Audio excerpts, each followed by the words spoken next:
Збройні контракти, як і гроші, люблять тишу. Але заради глядачів ми щотижня діємо всупереч цьому принципу. І цей випуск не буде виключенням. Сьогодні ви дізнаєтесь, що кажуть про КРАС «Спартан» виробники та військові.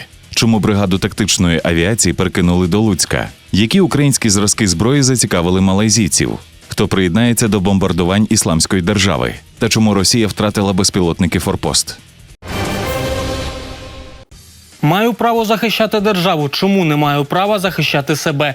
Ці слова та, власне, фото зі зброєю вже тиждень постять на Фейсбуку українці. Переважно це воїни АТО, а флешмоб покликаний внести зміни у законодавство щодо особистої зброї. Тож цю тему наш журналіст Олексій Чубашев зачепив на одному зі стрілецьких турнірів.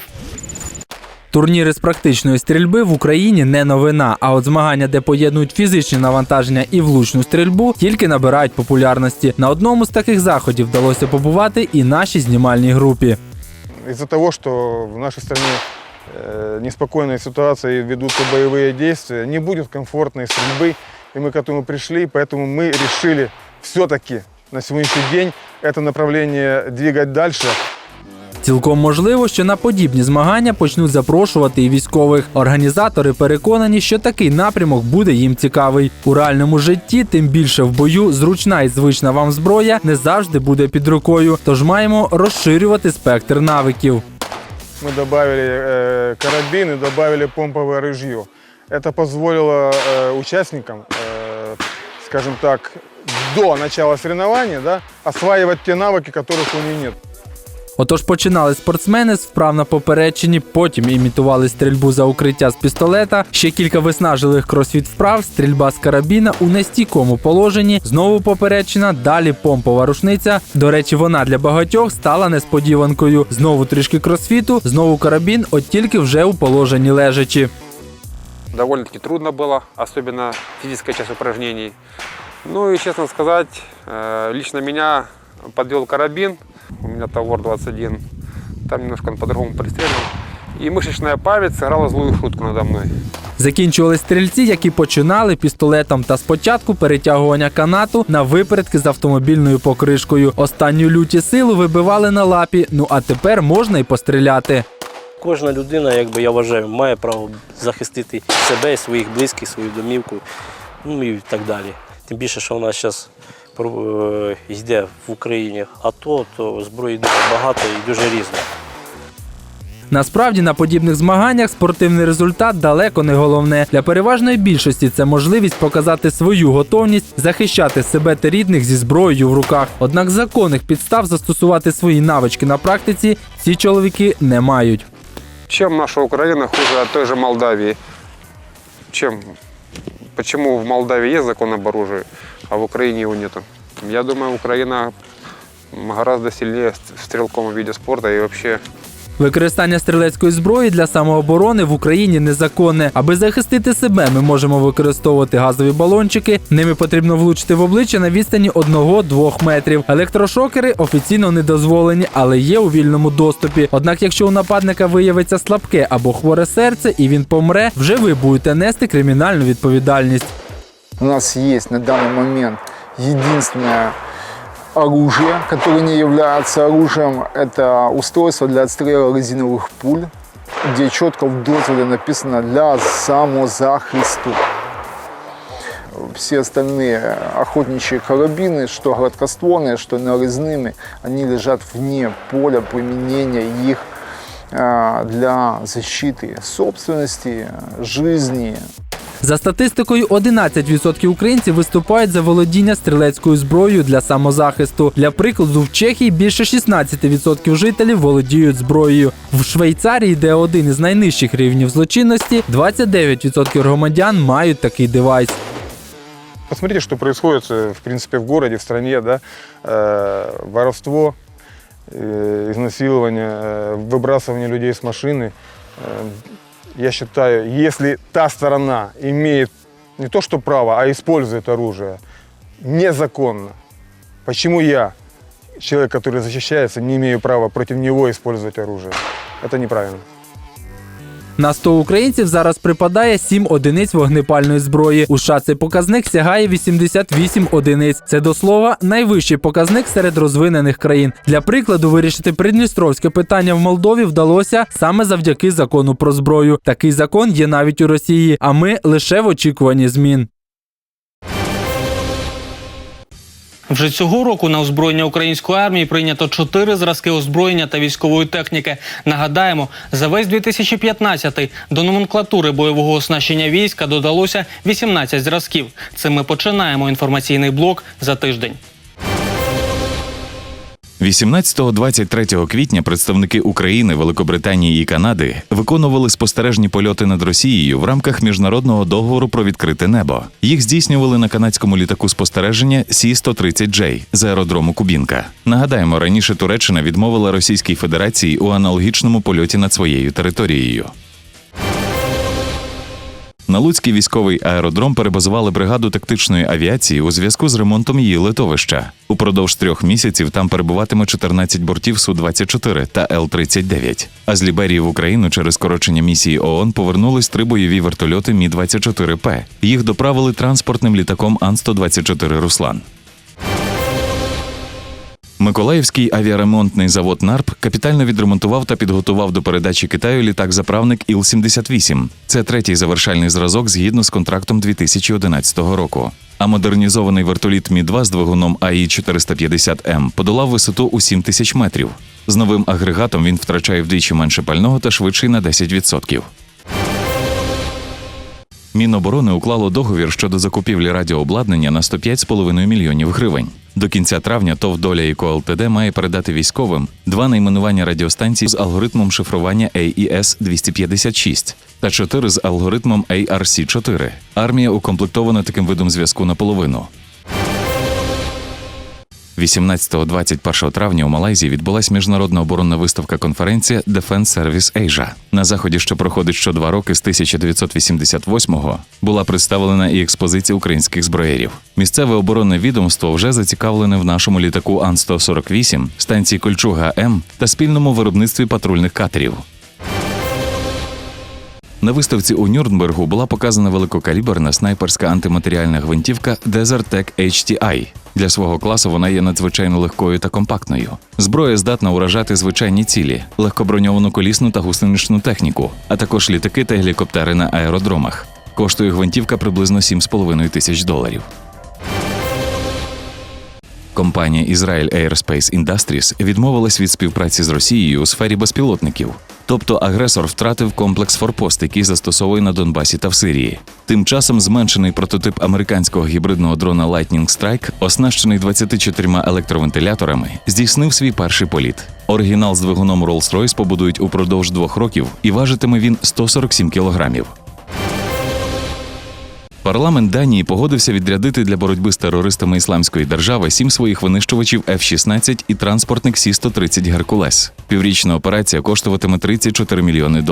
А китайські експерти заявили, що російський літак Т-50 безперервно страждає від технічних проблем. Загалом зразок налітав 700 жалюгідних годин. Франція та Єгипет підписали кілька контрактів на 2 мільярди євро, серед яких щодо створення військових супутників. Можливо, мова також йшла про ще 2 вертольотоносці «Містраль» для Каїру. А у В'єтнамі спустили на воду чергову пару ракетних катерів проекту 124-18 «Блискавка». Їх будували 30 місяців і мають випробувати на початку травня. Британська армія успішно завершила стрілецьке випробування нової броньованої машини «Аякс». На полігоні у Вельсі тестували основну 40-мм гармату і ланцюг її постачання боєприпасами. Тим часом росіяни заявили, що на уніфікованій важкій гусеничній платформі «Армата» створять 28 типів бойових машин для різних родів військ. Бронемашина Iveco LMV виграла тендер на постачання до армії Бразилії. Контракт підпишуть на 32 одиниці, частина з яких має надійти до Олімпійських ігор у Ріо-де-Жанейро. У Малайзії показали бронеавтомобіль Edgeband 440A від фірми Nimr Automotive. А в інтернеті з'явилось фото нового броньовика від мінського заводу колісних тягарів. За 2 роки війни в Україні створили майже 10 моделей бронеавтомобілів з колісною формулою 4х4. Їх представляють на виставках, показують можновладцям, активно обговорюють в інтернеті. Але у своїй більшості вони не можуть похвалитися бойовим досвідом. Все ж серед них є виключення, і одне з них ми змогли протестувати двічі.